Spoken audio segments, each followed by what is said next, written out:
name is Marcia Kish, and welcome to the 5 ingredients to a blended learning classroom. This is part 4.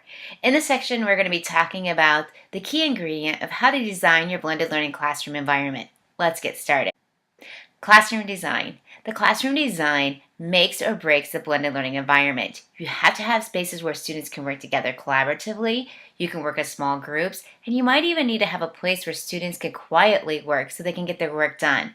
A blended learning environment takes a traditional classroom and turns it into multi-stations that allow the work and the flow of the students to quickly and easily be done throughout a class period.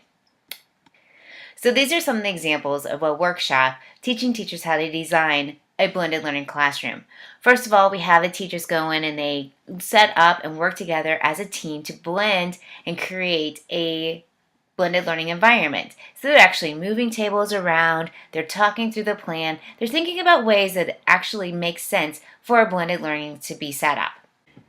And then we go back to the computer lab, and the teachers go in and use a program called Glyphy. And Glyphy is a Google add-on which will allow you to design and create a blended learning space. This just kind of reinforces the individual teacher's needs and how they might set up their classroom. Some classroom tricks. When you're designing your blended learning environment, what you want to do is you want to have small group instruction sections. You want to have a place where students can work individually.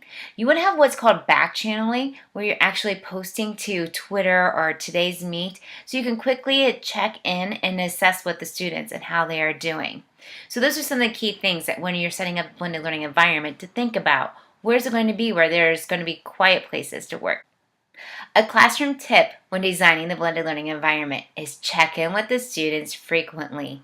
Like I said before, I like to do what's called stand-ups, and stand-ups are quickly to assess and show where students are, but I also move. I'm moving constantly around the room when I'm not working with a small group to check in with students to answer questions and to help them get through the process.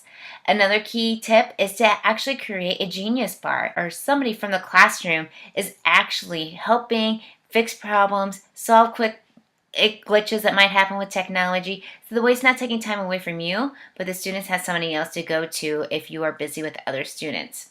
So that is designing a classroom environment for the blended learning.